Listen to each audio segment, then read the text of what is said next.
pour parler décoration, je reçois Stéphanie Leclerc. Bonjour Stéphanie. Bonjour Valérie. Décoratrice d'intérieur, créatrice de décoquetterie. Alors vous êtes venue aujourd'hui avec des crochets, c'est ça? Avec des crochets d'embrasse de rideaux, précisément, des tasseaux, des coudes de cuivre et de laiton, tout ça pour créer des patères, donc avec des matériaux en fait qu'on a à la maison ou qu'on peut récupérer facilement. Bon, on va regarder des images. On allait tourner justement. Là, il faut le matériel, il faut se protéger peu. les mains, évidemment. Et puis vous allez vous balader en forêt, c'est ça, pour trouver un petit peu de Exactement. bois? Pour récupérer une bûche, très précisément, que je découpe ensuite en rondelles. Alors de Attention, préférence prudence.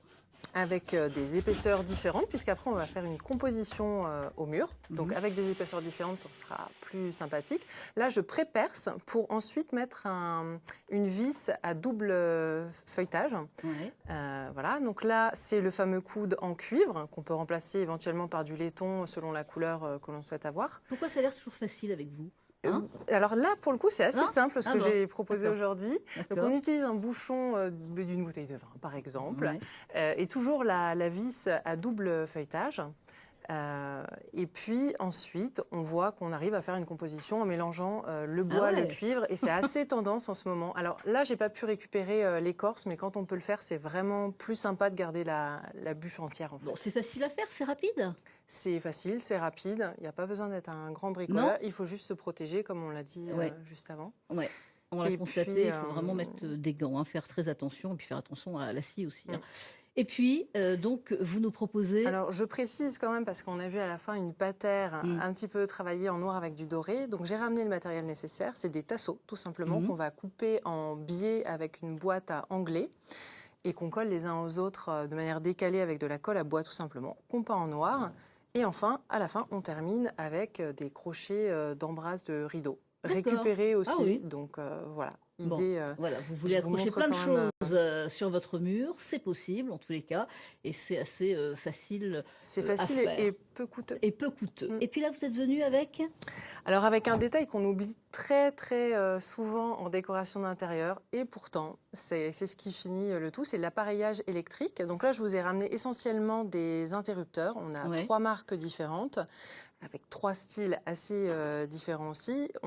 Évidemment, ça se décline sur par rapport à la décoration, prises. Évidemment. Et on en fait de toutes les couleurs. Il y a des pailletés, il y a des... Des liserés, voilà, bleus, enfin il y a énormément de possibilités. Alors là je suis restée assez sobre. C'est vrai. La première marque, c'est Realitem. En fait, c'est une marque qui conçoit et qui fabrique en France, donc j'aime beaucoup forcément. Et puis surtout avec des matériaux nobles. Là, on a du frêne sur celui-ci.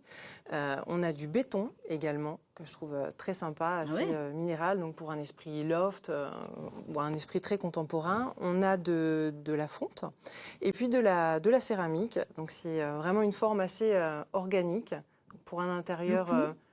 Alors pour ceci, on est à 65 €. Alors évidemment, c'est plus coûteux que l'interrupteur qu'on a l'habitude d'aller chercher. Et un seul, 65 €. Et un seul. Bon. Alors évidemment, on va le faire pour une pièce en particulier qu'on veut mettre en valeur, une décoration qu'on aura bien travaillée et qu'on veut fignoler. Bien sûr. Voilà. Une autre marque qui est ici la marque Ecoum. Et alors là, moi, ce que j'aime beaucoup avec cette marque, c'est qu'on peut personnaliser. Alors je vais ouvrir ma petite boîte magique parce que là, on voit du bois, du béton avec de l'acier. Mais en réalité, on peut faire des mélanges un petit peu comme on veut. C'est-à-dire qu'on a des enjoliveurs et des boutons de différentes couleurs. Et là, on s'amuse, voilà. Et on s'amuse. On peut vraiment tout modifier. Là, je peux mettre quelque chose de patiné. Je peux partir sur du bois un petit peu plus foncé. Sur du blanc, par exemple. De la protection blanche carrée. Tout à fait. Donc là, c'est plus dans des intérieurs rétro, dans une vieille maison, ou si on veut apporter un petit peu de cachet à l'intérieur. Très sympa. On les trouve un peu partout ou pas? C'est compliqué, non? Alors, on ne les trouve pas un peu partout. On les trouve sur le net et sinon chez des professionnels donc, de luminaires, par exemple, français, à l'agence, si on veut les voir. Et la troisième marque, quand même, qui est assez intéressante aussi, qui est Modelec. Là, on a de l'acier chromé, du laiton chromé, des effets. Alors ça, c'est très à la mode en ce moment, le motif terrazzo. On retrouve là avec une prise USB, mais avec des interrupteurs également. Du bois aussi. Donc on a des choses vraiment variées et sympathiques. Bon, voilà, à vous de choisir en tous les cas, selon votre décoration d'intérieur, et vous pouvez avoir toutes les idées. On mettra évidemment tous les conseils sur le site de France 3 pour vous contacter. Et en tous les cas, que vous soyez en Lorraine ou en Champagne-Ardenne, eh bien, vous avez la possibilité de choisir, et c'est souvent des fabrications françaises, hein, donc c'est important. Merci Stéphanie Leclerc d'être venue sur ce plateau.